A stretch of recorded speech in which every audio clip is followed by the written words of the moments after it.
আসসালামু আলাইকুম প্রিয় দর্শক, আমি মনে করি আমাদের রাজনৈতিক অঙ্গনে এবং দেশের সার্বিক পরিস্থিতিতে একটা বিরোধপূর্ণ পরিস্থিতির উদ্ভব হয়েছে।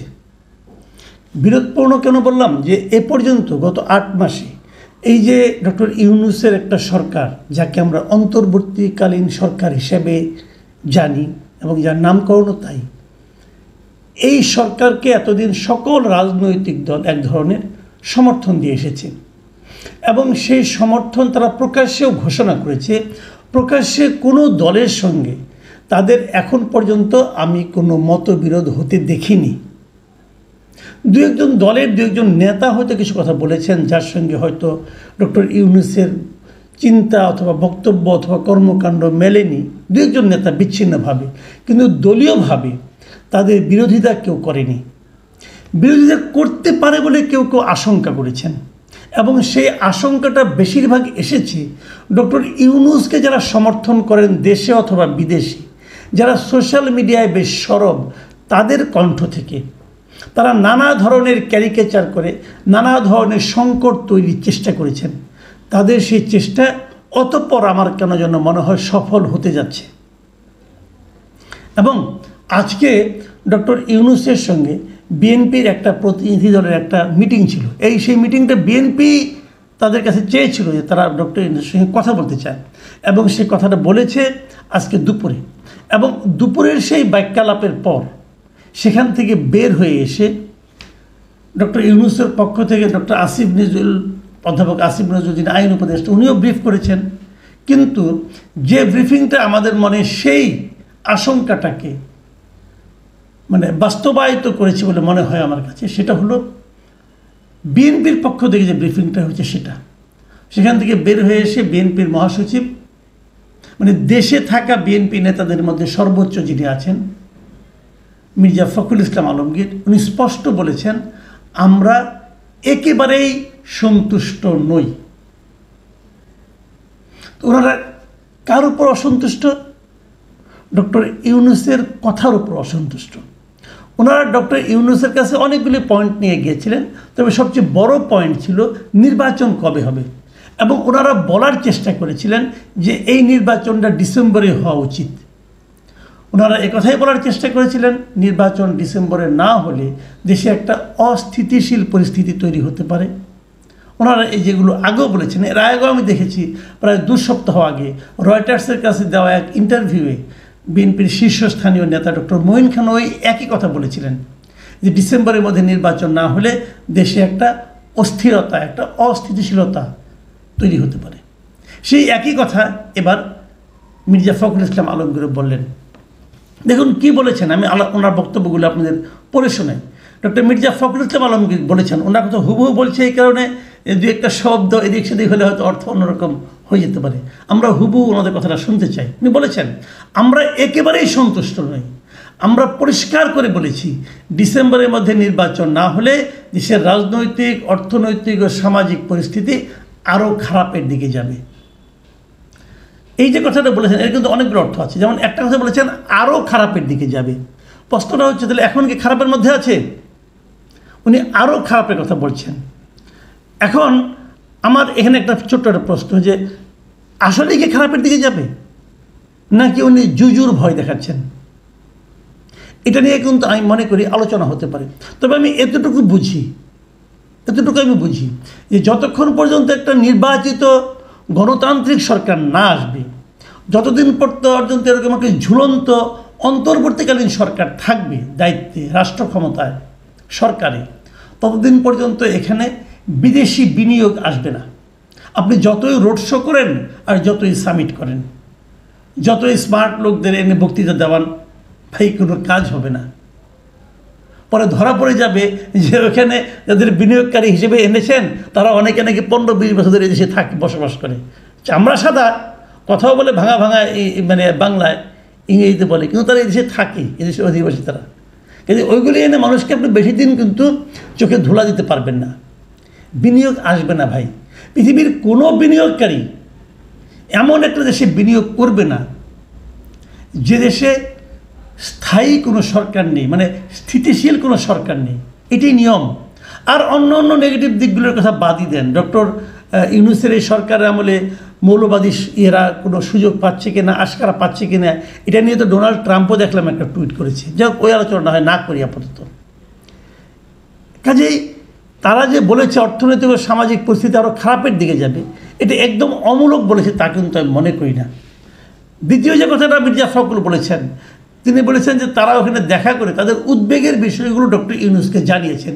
উদ্বেগগুলো কোন কোন ক্ষেত্রে ওনারা বলেছেন, যে যে ক্ষেত্রে উদ্বেগ তারা ছিল, তারা বলেছেন যে নির্বাচনে সুনির্দিষ্ট রোডম্যাপ তারা চেয়েছেন, এবং তারা বলেছেন যে বর্তমানে রাজনৈতিক যে পরিস্থিতি আছে এবং দেশের যে অবস্থা, তাতে আমরা বিশ্বাস করি একটি গ্রহণযোগ্য নির্বাচনের মাধ্যমেই সমস্যার সমাধান করতে হবে।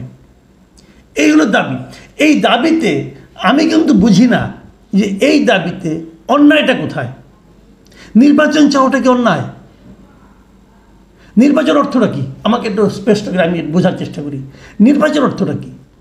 নির্বাচন মানে এই দেশের মানুষ ঠিক করে দেবে যে কে আগামীতে দেশ চালাবে, সেটা কে, এটাই দেশের মানুষ ঠিক করে দেবে। কিছু কিছু লোক, আমাদের কিছু কিছু লোক বলতেছে একটা নির্বাচন হলেই নাকি সমস্যার সমাধান হবে না। তাহলে কীভাবে সমাধান হবে? কিভাবে সমাধান হবে? ওনারা বলছেন সংস্কার করলে সমাধান হবে। সংস্কারটা কে করবে? যে সংস্কার করবে তার সংস্কারটা কি আপ টু দ্য মার্ক হবে? তারটা কি সেরকম প্রয়োজনীয় সংস্কার করার যোগ্যতা সে ধারণ করে? আপনি বলবেন করে। আপনি কে? আমি প্রশ্ন করব, আপনি কি করে বুঝলেন যে সে সংস্কার করার যোগ্যতা রাখে? আপনার কাছে মনে হয়েছে, যদি আমার কাছে মনে না হয়, আমি যদি মনে করি এই সংস্কার মোটিভেটেড সংস্কার, এই সংস্কার ক্ষমতায় এখন যারা আছেন তাদেরকে খুশি করার সংস্কার, যদি আমি বলি, আপনি এটাকে ভুল প্রমাণ করবেন কীভাবে? আমার সঙ্গে বাহাস করবেন? করেন না বাহাস, আমি তো ওপেন বসে আছি, আসেন আলোচনা করি। তখন তো আপনারা করবেন না। আপনারা ধরে নিয়েছেন আপনার একজন লোককে বিদেশ থেকে উড়িয়ে এনেছেন, আপনার পছন্দের লোক আপনার সঙ্গে বসে বসে আড্ডা টাড্ডা দেয়, অতএব তার চেয়ে যোগ্য লোক আর কেউ নাই। এটা তো আপনি ধরে নিয়েছেন, এটা তো আপনার চয়েস। আপনার চয়েসটা কি জনগণের চয়েস? কে প্রমাণ করবে? কিভাবে প্রমাণ করবেন আপনারা? কাজেই যে সংস্কার প্রস্তাব আপনারা দিয়েছেন ওটা একদম কিছুই হয়নি আমি তা বলবো না। থাক, কিছুটা কষ্ট মষ্ট করে করেছেন, একটা বই আকারে বের করেছেন, কিছু টাকা পয়সা খরচ করেছেন, করেন, কোনো সমস্যা নাই। কিন্তু এই সংস্কারটা আদৌ আমাদের জন্য গ্রহণযোগ্য হবে কি হবে না, এটা নির্বাচনের ম্যান্ডেট হিসেবে থাকুক, জনগণ ঠিক করুক।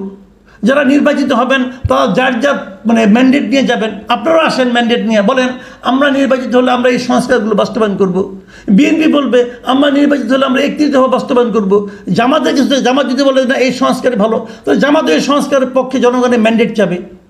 দেখেন জনগণ কার ম্যান্ডেটে রায় দেয়, দেখেন। কিন্তু আপনি মনে করছেন আপনি যা করছেন এটাই ঠিক। দেখুন, যে পয়েন্টে বিএনপির সঙ্গে বেঁধেছে, বিএনপি বলেছে ডিসেম্বরের মধ্যে নির্বাচন চাই। এই চাওয়াতে আমি বলেছি অন্যায়টা কোথায়? অন্যায় নাই এই কারণে বলছি যে নির্বাচন কবে হবে কি না হবে এটা কে নির্ধারণ করবে? ডক্টর ইউনূসকে নির্ধারণ করার এখতিয়ার কে দিয়েছে? সিম্পল কথা, ডক্টর ইউনূসকে এই নির্বাচনের তারিখ নির্ধারণ করার দায়িত্বটা কে দিয়েছে? জনগণ দিয়েছে। কিভাবে দিল? আপনি বলবেন বিপ্লবের মাধ্যমে। আমি তো বলি বিপ্লবের মাধ্যমে তাকে দেওয়া হয় নাই, তাকে তো ম্যান্ডেট দিয়েছে ছাত্ররা। যে ছাত্রদের মিটিংয়ে এখন 100 জন লোক হয় না। কীভাবে ব্যাখ্যা করবেন আপনারা? এই বিষয়গুলো ক্লিয়ার হওয়া দরকার। আমি মনে করি আগামী দিনগুলোতে এই যে ম্যান্ডেটবিহীন অবস্থায় তারা ডক্টর ইউনূস একটা জোর অনুভব করছেন, কারণ অনেকে তাকে সোশ্যাল মিডিয়ায় বলছে ওরা 5 বছর থাকা দরকার। এটা যে খুবই প্ল্যান্ড ওয়েতে, এটা এক ধরনের সামাজিক মাধ্যমে এক ধরনের প্রচারণা চালানো হচ্ছে, এটা বুঝতে আমাদের খুব একটা কষ্ট হচ্ছে না। উনি যদি যোগ্যই হয়ে থাকেন ভালো কথা, ওনার একটা দল আছে, যে দলকে উনি গঠন করতে বলেছেন, নাগরিক পার্টি, ওই নাগরিক পার্টির প্রার্থী হয়ে যান না কেন? উনি বলুন আমি ওই দলের প্রার্থী। তারপরে এই দল নিয়ে আপনি মাঠে ঘাটে যান, জনগণের কাছে যান। জনগণ যদি আপনাকে ভোট দেয়, 5 কোনো 50 বছর থাকেন ভাই, কোনো সমস্যা নাই। কিন্তু জনগণের কাছ থেকে ম্যান্ডেটটা নিয়ে আসতে হবে। যতদিন পর্যন্ত এই ম্যান্ডেট আপনি না আনতে পারবেন, ততদিন পর্যন্ত আপনার ইচ্ছায় সব কিছু হবে এটা আপনি বলতে পারবেন না। উনি কিন্তু বলেছিলেন যদি রাজনৈতিক দলগুলো চায় তাহলে ডিসেম্বরে দিবেন, যদি কম চায় তাহলে আজকে এই কথা বললেন কেন? আজকে উনি কী বলেছেন? আসিফ নজরুল সাহেব এটাকে ক্লিয়ার করেছেন। উনি বলেছেন নাকি, প্রধান উপদেষ্টা বলেছেন যে ডিসেম্বর থেকে জানুয়ারির মধ্যে হবে, ডিসেম্বর থেকে জানুয়ারি, কিন্তু বোঝার চেষ্টা করেন। তো এটা তো তাহলে হলো না। তাহলে ওই যে ছোট প্যাকেজ বড় প্যাকেজে যে অঙ্গীকার উনি করেছিলেন, ওই অঙ্গীকার কোথায় গেল? এখন যদি বিএনপির মতো দল বলে আমরা বেশি প্যাকেজ চাই না, আমরা বেশি সংস্কার চাই না, আমরা কম সংস্কার চাই, তাহলে তো ওনার ডিসেম্বরে এই নির্বাচনটা করা উচিত। তাহলে বিএনপির সঙ্গে যদি আপনি সরাসরি বিরোধে আসেন, আমি মনে করি ডক্টর ইউনূসের সবচেয়ে বড় ভুল হবে এটা, যে বিএনপির মতো রাজনৈতিক দলের সঙ্গে বিরোধে জড়িয়ে পড়া। মাথায় রাখতে হবে, এখন যদি বিএনপি আপনার বিরুদ্ধে আন্দোলন শুরু করে যে আমরা ডিসেম্বরে নির্বাচন চাই, সে আন্দোলনের চাপ আপনি সহ্য করতে পারবেন? আপনি ধারণ করতে পারবেন? সরি ডক্টর ইউনূস, আপনি পারবেন না। বিএনপি এমন একটা দল যার নাকি ওয়ার্ড পর্যায়ে পর্যন্ত, ইউনিয়ন পর্যায়ে পর্যন্ত তার নাকি সংগঠন আছে। আমি বলছি না এটাই ঠিক, কিন্তু আমি এটা বলছি যে বিরোধে জড়ানো কোনো মানে হয় না। আপনার উচিত বিএনপির সঙ্গে আন্ডারস্ট্যান্ডিংয়ে আসা। বিএনপি যা চেয়েছে, অন্যায় কিছু চায়নি, একটা রোড ম্যাপ চেয়েছে নির্বাচনের, অন্যায়টা কোথায়? এটা দেওয়া উচিত। আমি মনে করি যে ডক্টর ইউনূসের যে অনমনীয় মনোভাব, অনমনীয় যে সিদ্ধান্ত, এখানে ওনাকে একটা রিথিঙ্ক করা উচিত, পুনর্বিবেচনা করা উচিত। না হলে সামনে একটা দুর্যোগ আছে, এই দুর্যোগে ওনার কিছু হবে না, উনি হয়তো বিদেশ চলে যাবেন, ওনার উপদেষ্টাদের অনেকেই বিদেশ চলে যাবেন, ওনার সঙ্গে যারা সহযোগী আছেন তারা অনেকেই ডুয়েল সিটিজেন, তারা আরামসে বিদেশ চলে যাবেন, যা মাল পানি কামানো হয়েছে তো হয়েছেই, কিন্তু আমাদের জনগণের ভোগান্তি বাড়বে। আমি ডক্টর ইউনূসের ভালো মন্দ নিয়ে চিন্তা করছি না, আমি অনেক রাজনৈতিক দলের নেতাদের বক্তব্য নিয়ে ভাবছি না, তাদের স্বার্থ নিয়ে আমি ভাবছি না, আমি ভাবছি আমাদের কি হবে। আমাদের মতো সাধারণ মানুষ, আমরা একটা অস্থিরতা থেকে মাত্র বের হয়েছি, আমরা আরেকটা অস্থিরতা চাই না। প্রিয় দর্শক, এই সমস্যার সমাধান কিভাবে হয় এটা দেখার জন্য আমরা আরও কয়েকদিন অপেক্ষা করব। ভালো থাকবেন আপনারা। এখন এ পর্যন্তই। আল্লাহ হাফেজ।